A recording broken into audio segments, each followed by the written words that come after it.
when I got the message from Comrade Irvin Jim that NUMSA would consider me speaking at a conference of NUMSA, I must say initially I was very shocked because I'm quite a conservative type of person.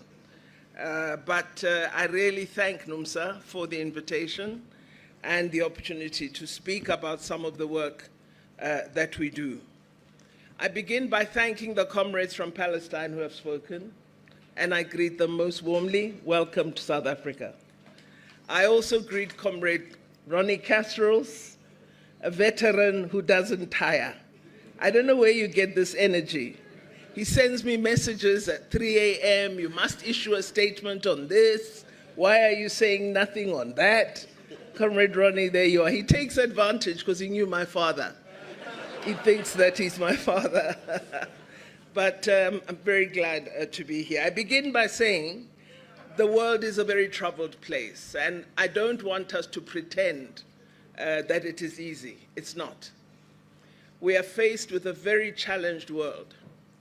I realized this when in 2021 I was sitting in a summit of the Executive Council of the African Union, and it was whispered to me that the African Union Commission chairperson had issued an invitation to Israel to become an observer at the African Union. Imagine my horror.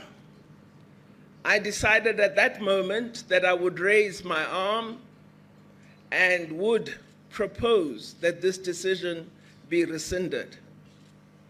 I walked around the room seeking supporters. Of the 54 nations, I got 3. And I include SADC in that. But I said, nevertheless, this is not going to happen. I therefore lifted my arm and said, I wish to table a matter. I have learned of this, and as South Africa, we object to it, and it must not be implemented. We want our leaders to discuss it.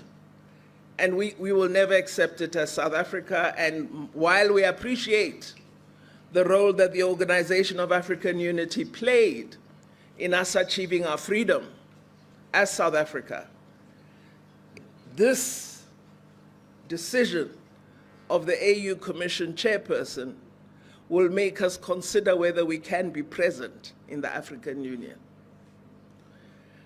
I thought I would get support from many of the countries gathered in the room.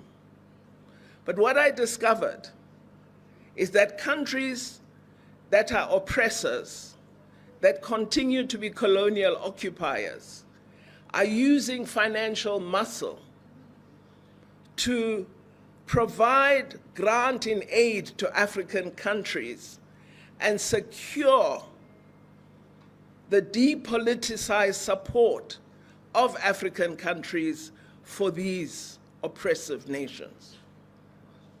Among them, Israel and Morocco. They're playing a very negative role in Africa. And comrades, I'm being frank here because you in this room, you are supposed to be trade union leaders, many of you, or you lead progressive organizations, and you are failing in your duty to convince governments in Africa and all other countries of the South that they cannot tolerate such situations. It can't be left to us as members of government to be the ones that take up these issues with no word from progressive organizations. This is intolerable and cannot continue.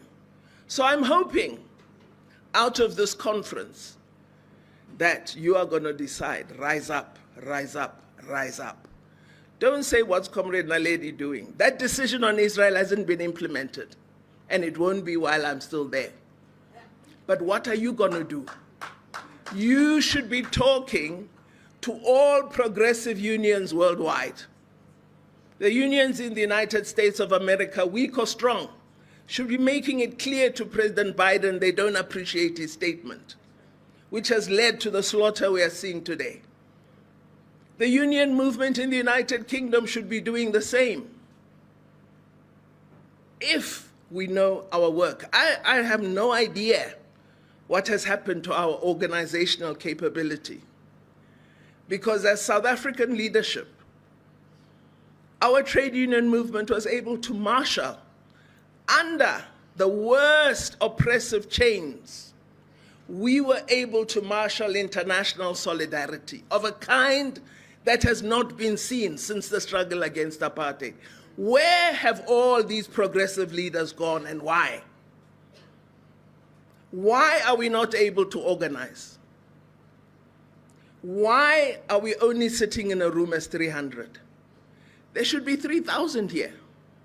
There's something wrong, and that's why I'm saying we're in a troubled world. And we need to recognize that the world has shifted. Because what has happened is, in a determined fashion, progressive values and principles have been hacked and hacked and hacked, and it is now difficult to find a voice of the left.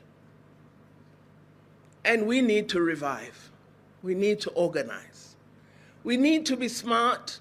We need to be strategic. And one thing I've realized is making good speeches does not assist. I may feel good that I had the right rhetoric at that platform, but if the next day my rhetoric has not led to action, my speech was useless. So I hope out of this, NUMSA is going to lead a process where Comrade Irvin Jim and Comrade Chirwa will meet with their counterparts in all unions, whatever they are, and say, as South African trade union movement, let us lead. Let us lead. Let us agree for 1 month. None of our unions are going to lift any Israeli goods out of any transport. Just one thing. And let us see whether our leadership has convening power or not. This week coming, a number of proposed resolutions are going to come before the United Nations. We must keep our eye on that process. We must ensure it's the right kind of resolutions. Today, the people of Palestine are in need of help. They need medical supplies. They are unable to bandage wounds. They cannot provide help. Médecins Sans Frontières is doing a good job. They are absolutely there, but they are also being decimated. What are we going to do about that? Let's ask every South African. There are 62 million of us, they say. All of us must donate one thing: food or medical goods. And let us persuade an airline to take them all to the Egyptian border with Palestine and deliver those goods. Let's do something, comrades. Let's stop talking, because the world is in a terrible place, and all it needs are a few good men and women, are organizers, strategists. And not to organize because you're NUMSA only, but to organize everybody. What we have to put aside if you want to change the world are divisions between us. Because it doesn't make any sense to believe that I must be the most progressive, the most left, the most radical, and the world is suffering. The most progressive thing is to unite and get action. And that's what I hope you're going to begin to do. So anyway, on my story, on the presence of Israel as an observer in the African Union, I have managed to pause it for now with the support of my president, but it's not off the table in the AU. So again, I'm asking you, pay attention.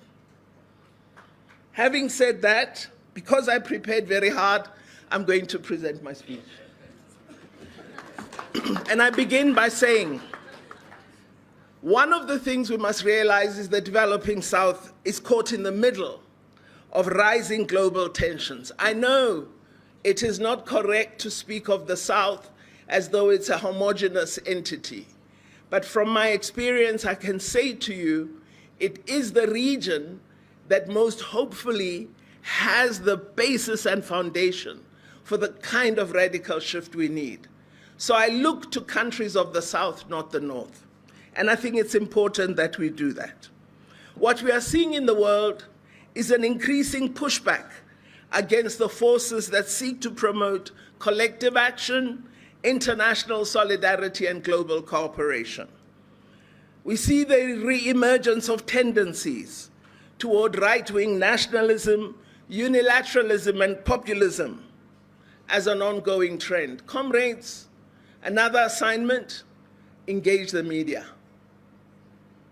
Why is it all right for a Palestinian journalist to be murdered, but it's not okay for a journalist from Canada to be murdered? What kind of value system is that? We've been silent about Shireen Abu Akleh. She was murdered before our eyes. The media today, since the period of the embeddedness of Iraq, totally without objectivity, except Al Jazeera. That's the only one. The rest, I'm sorry. But you need to be active proponents of an objective media that informs, that is balanced, and that tells the truth.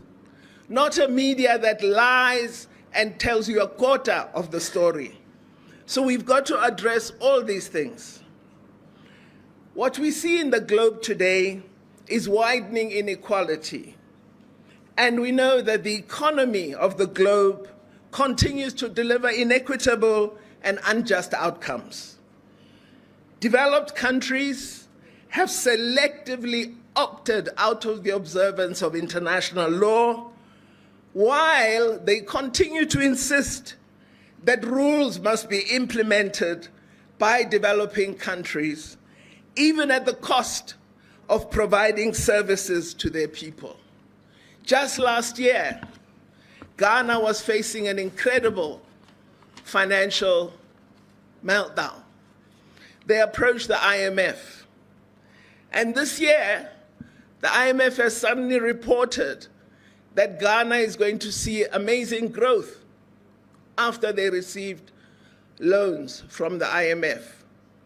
But nobody is examining, do the children of Ghana have classrooms? Do they have teachers in those classrooms? Are they able to go to hospital and get treatment? Are the people of Ghana getting housing? Because the first target of IMF loans is public services. So it's important that we look not just at what support is provided, but at the quid pro quos that governments have to make in order to have access to that funding. Developed countries have certainly not met their commitments to the developing world and are consistently shifting responsibility to us in the global south. You must address climate change. You must stop using coal. You must reduce emissions. You must do A, B, and C. We've developed, they had thousands of years to develop, and in a short space of time, we must arrest our development and respond to their demands. I'm not saying coal is what we should use. I'm not saying we shouldn't reduce emission. Don't misunderstand me. But I'm saying the kinds of demands being made on developing countries without appropriate resource responses are actually demands that are unconscionable. So what this has led to is it's become increasingly difficult to pursue sustainable development goals. We saw this year that the Secretary General of the United Nations has indicated that far from moving in a positive fashion, the world is actually going backwards.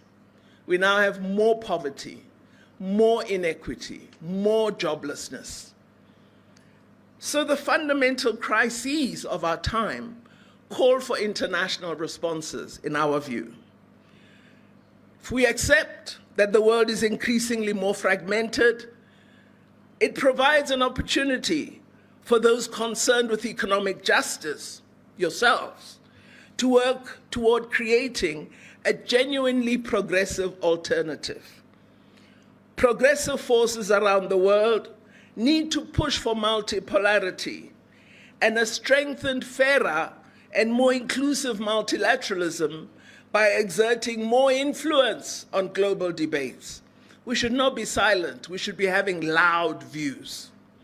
We need to make our economies work for the common good, and we need to take all the measures necessary to protect our planet.